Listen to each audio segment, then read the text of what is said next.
급기야 장씨가 아들을 낳았다. 그동안 왕자가 태어나지 않아 마음고생이 심했던 숙종에게 턱하니 아들을 안겨주니 안 그래도 예쁜 장씨가 얼마나 예뻐 보였을까. 그녀는 이제 사실상 중전의 위치와 다름이 없었다. 궁녀들도 장씨를 중전대하듯 하였다. 바야흐로 그녀의 시대가 되었다. 장씨의 가족과 친족들은 사실상 중전의 사람들이라 무서울 것이 없었다. 웬만한 양반들도 중인 신분 장씨 집안 사람들에게 설설기었다. 특히 그녀의 오라비인 장희재가 설치고 다녔다. 그 콧대 높음이 어느 정도인지는 기왕 후의 오빠 기철을 생각하면 짐작할 수 있을 것이다. 그러던 어느 날, 어이 거기 서라. 뭡니까? 뭡니까? 안에 타고 있는 사람 누구냐? 참나, 왕자 마마를 낳으신 장소희 마마님의 어머니께서 타고 계십니다. 뒷감당 왜 하려고 이카십니까? 천한 역관 집안 사람이 감히 옥교를 탔다는 것이냐? 너희야말로 뒷감당 어쩌려고 이런 짓을 하느냐? 당장 내려라. 못 내리겠다면 어쩔 건데요? 뭐 잡아가게요. 아이고 무서워라 이씨.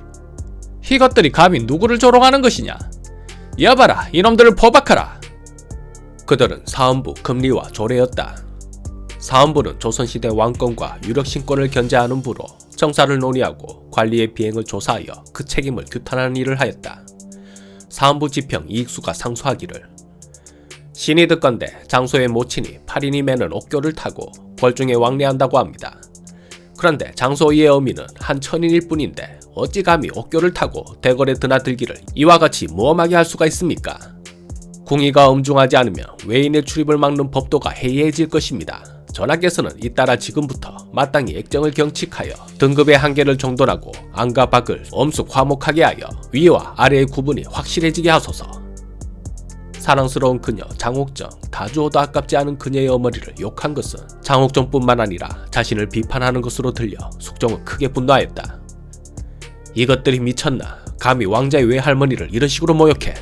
들어오고 나가는 것은 모두 정교에 의하며 행하거늘 너는 어떻게 감히 그 종을 체포하고 그 교자를 뺏으며 이와 같이 모욕하였느냐?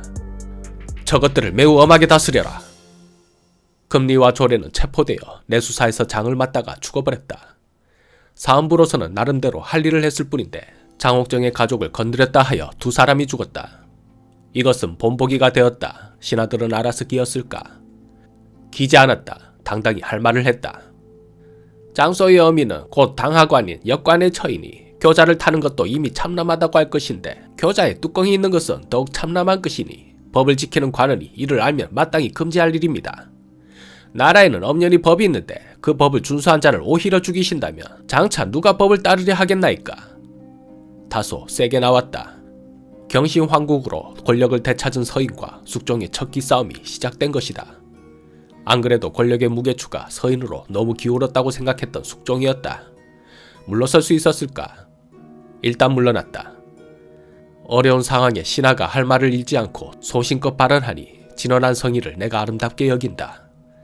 죽은 법리들이 참으로 불쌍하게 되었구나. 장사라도 후하게 치를 수 있게 하라.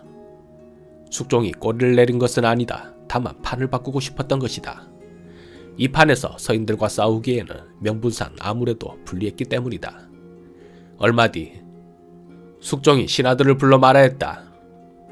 과인은 오늘 중대한 일을 논의하고자 한다.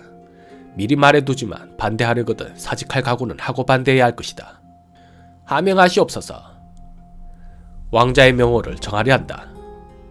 장옥정의 아들이다. 중인 출신으로 옥교를 탔다고 그 난리가 났었는데 그 왕자의 명호를 정하자는 것이다. 다른 왕자가 없는 상황에 명호를 정하겠다는 것은 사실상 세자로 삼겠다는 소리와 같았다. 신하들은 당연히 반대하였다. 서인 출신의 명문가 집안인 중전 인현왕후가 엄연히 존재하는데 중인 출신 장옥정 사이의 아들을 그렇게 할 수는 없는 일이었다. 신하들은 숙종이 새롭게 짠 판에 들어가고 있었다. 하지만 조심스럽게 들어갔다. 왕자 마마께서 태어나신 지 며칠 지나지 않았습니다. 이렇게 서두르실 일은 아닌 것 같사옵니다. 천하께서는 강경하시고 이후 중군께서도 언제든 등남하실 수 있사옵니다. 천천히 하시옵소서. 숙종은 단호하였다. 과인의 나이가 30이 되어간다. 그런데 아직까지 후사도 정하지 못한다면 불안한 민심을 어찌할 것인가? 이것은 늦장 부릴 일이 아니다. 마땅히 왕자의 명호를 원자로 해야 할 것이다. 숙종은 그렇게 밀어붙였다. 서인을 견제하기 위함인지 사랑하는 장옥정을 위한 것인지 아니면 둘 다인지. 장옥정도 아들이 원자가 되었으니 정일품 빈해봉해졌다. 그 유명한 장희빈이 된 것이다. 더 이상 옥정아 옥정아 이름을 부를 수 없는 귀한 분이 되셨다. 왕은 이 문제를 따지려면 사표쓸 각오하라고 엄포를 놓았었다. 사표뿐이겠는가, 목숨을 내놓아야 할지도 모를 일이다. 경신황국의 공포를 서인들도 잊지 않았다. 좀 찝찝하긴 했지만 신하들은 그렇게 넘어가려 했다. 그런데 이와 같은 일이 송나라 역사에도 있었사옵니다. 송나라 철종은 그 어미가 후궁이었기에 10살이 넘도록 번왕의 지위에 있다가 신종이 병이 들어서야 겨우 태자가 되었습니다. 그런데 전하께서는 이제 태어난 지 2~5달밖에 되지 않는 왕자를 원자로 삼으려 하십니다. 아니 될 일이옵니다. 시기상조이옵니다. 서인의 수장이며 나이는 80이 넘은 원로 대신 송시열이었다. 젊은 왕에게 원로 대신은 하나의 브레이크였다. 혈기왕성하다 보면 과격한 정치를 펼치기도 하는 것이 젊은 왕들의 행동이다. 그래서 원로 대신이 하는 말은 따끔하지만 필요한 일이고 왕은 다시 한번 생각할 수 있다. 하지만 숙종은 달랐다. 원로고 나발이고 매우 격분하며 말하였다. 과인이 이미 명호를 정했고 신하가 따르고 있는데 어찌하여 그대는 철종 이야기를 들먹이며 과인을 가르치려 드는가? 과거 대명 황제는 황자를 낳은 지 넉 달 만에 봉한 일이 있었다. 역사는 뭐 그대만 알고 있는가? 신하들은 숙종의 분노가 커질까 노심초사했다. 송시열이 과격한 말을 한 것은 사실이지만 다른 뜻이 있었겠습니까? 전하께서 비답을 내려 타이르신다면 그도 알아들을 것입니다. 숙종은 그냥 넘어가지 않았다. 이게 타이른다고 될 일인가? 필시 불순한 의도가 숨어있는 것이 틀림없다. 즉시 송시열을 삭탈관직하라. 그와 동시에 송시열을 두둔한 신하들마저 파직하였다. 그리고 빈자리는 남인들로 채웠다. 숙종은 남인들에게 사인을 준 것이다. 남인들은 얼른 눈치채고 재빨리 행동하였다. 송시열은 원래 그런 자였습니다. 조금이라도 자신의 뜻과 다르면 가차없이 짓밟더니 이제는 감히 전하께 참담한 말까지 하였사옵니다. 이를 그냥 두신다면 군신 간의 법도가 무너지게 되옵니다. 송시열의 죄를 물으시옵소서. 그의 죄가 무거운 것은 과인도 인정하는 바이나 그동안의 공도 무시할 수 없는 사람이다. 허니 송시열을 제주에 위리안치도록 하라. 그것은 시작에 불과하였다. 숙종은 이것을 빌미로 서인들을 대거 숙청하였다. 이른바 기사황국이다. 경신황국의 원인이었던 허견의 옥사도 제조사했다. 이에 김익훈, 김환, 이회 등이 처형되었다. 남인은 계속 공세를 밀어붙였다.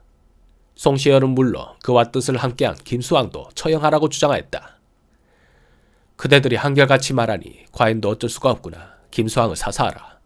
송시열은 어찌하옵니까? 80 넘은 나이로 먼 제주에 안치되었으니 더 이상 죄를 묻는 것은 과할 것이다. 말은 그렇게 했지만 송시열의 죽음은 이미 결론 난 일이었다.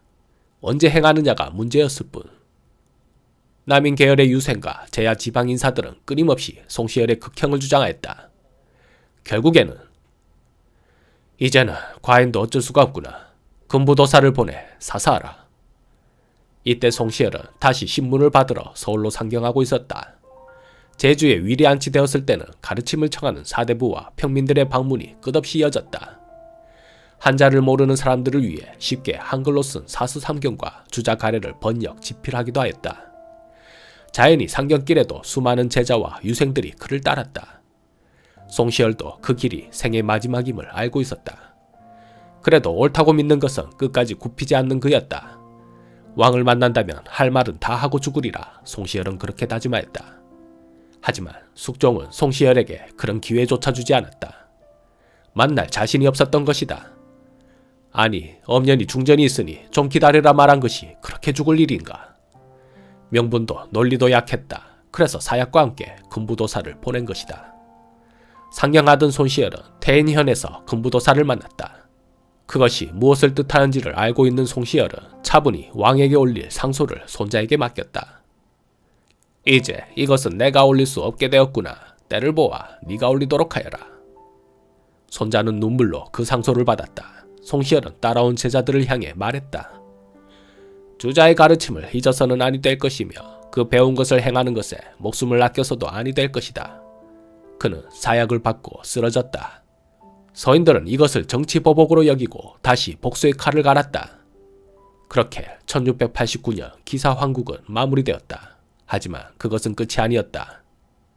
중전의 투기가 도를 넘고 있어 과인이 견딜 수가 없다. 중전의 위치에 있다면 응당 처신에 조심하고 삼가해야 하거늘 어찌 이렇게까지 투기로 가득한지 이해할 수가 없다. 이런 사람을 국모로 할 수 있겠는가?